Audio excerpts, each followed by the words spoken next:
अच्छा, short hand करने के लिए हमें कोई 3-4 चीज़ों की ज़रूरत पड़ती है, जिसमें एक ये पेंसिल है, लेड पेंसिल, एक ये शॉर्पनर हो गया, एक ये कोर्स की बुक है Pitman short hand new course, इससे हम शॉर्ट हैंड सीखेंगे, और एक ऑब्वियसली एक नैरो लाइन कॉपी है जिसके ऊपर हम ये सारा कुछ करेंगे।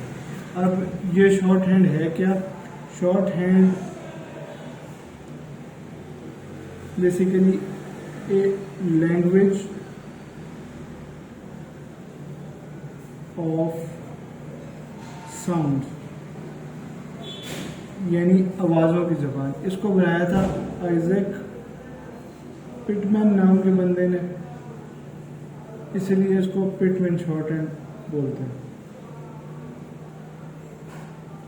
शॉर्ट हैंड, ठीक है। अब शॉर्ट हैंड में दो और चीज़ें होती हैं जिनको हमें डिस्कस करना है अभी। वो होते हैं कॉन्सोनेंट्स या स्ट्रोक्स,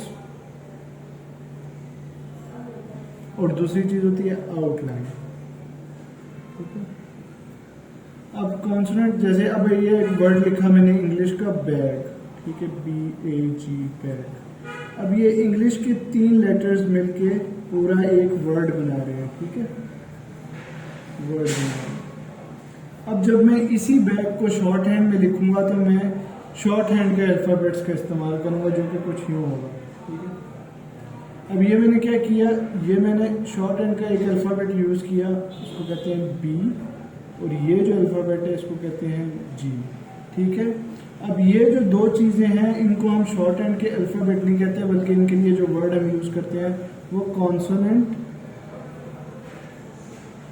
या स्ट्रोक है। कहीं पे भी अब हम स्ट्रोक या कॉन्सोनेंट की बात करेंगे तो हम शॉर्ट हैंड के अल्फ़ाबेट्स की बात करते हैं, ठीक है। आउटलाइन क्या चीज़ होती है? जैसे अभी मैंने ये वर्ड लिखा बैग, तो इसकी जो मैं शॉर्ट हैंड लिख रहा हूँ कुछ इस तरह, ठीक है।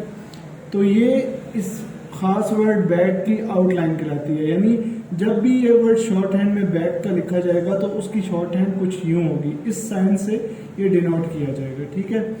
अब हम आते हैं बुक के ऊपर। अब बुक से हम डिस्कस करते हैं इसको कि the shorthand heard in English words are in Pitman shorthand divided into 24 consonant. ये जो कॉन्सोनेंट है ये अभी हमने 2 यूज किए थे, ये बेसिकली इनका टोटल नंबर जो है वो 24 है, ठीक है। जैसे इंग्लिश में 26 हैं तो शॉर्ट हैंड में ये 24 हैं। अब ये 24 के 24 के लिए मुख्तलिफ साइंस हैं, जिनमें से आज हम ये 6 पढ़ेंगे, ठीक है, जो ये 6 हैं, ठीक है। आज हम ये 6 पढ़ेंगे। अब स्ट्रोक्स में 2 किस्म की आवाजें होती हैं, 2 साउंड होती हैं, ठीक है। कौन कौन सी? एक होती है लाइट और एक होती है हैवी साउंड, ठीक है। और ये जो 6 कॉन्सोनेंट या स्ट्रोक्स हैं ये मुख्तलिफ कम्बिनेशन इनके बने हुए हैं। अभी हम आगे करते हैं तो आपको समझ आएगी कम्बिनेशन किस हिसाब से है। अभी ये पहला वर्ड इसने लिखा हुआ है कॉन्सोनेंट P, ये मैंने लिखा P, और ये शॉर्ट हैंड में इसकी नोटेशन बनाई मैंने लाइट टिल्टेड डैश से, ठीक है। ये हो गया इसका साइन। अब अगर बुक में देखें तो एक एरो बना हुआ ऊपर से नीचे की तरफ, जो ये डिनोट कर रहा है कि हम इसको लिखेंगे कहाँ से, यानी कि ये थोड़ा सा टिल्टेड ऊपर से नीचे की तरफ आएगा, लाइट, ठीक है। इसके बाद दूसरा वर्ड दिया हुआ B, ठीक है, उसकी भी सेम टू सेम नोटेशन ऐसे ही है, खाली फर्क इतना है कि वो डार्क हो जाता है, ठीक है, ऐसे ऊपर से नीचे की तरफ डार्क, ठीक है। इसी तरह नेक्स्ट वर्ड है T। T जो है ये कुछ इस तरह से होता है, ये लाइट में सीधी 90 के एंगल पे लाइन है ऊपर से नीचे की तरफ, ठीक है, T, ठीक है। अब अगला वर्ड है D।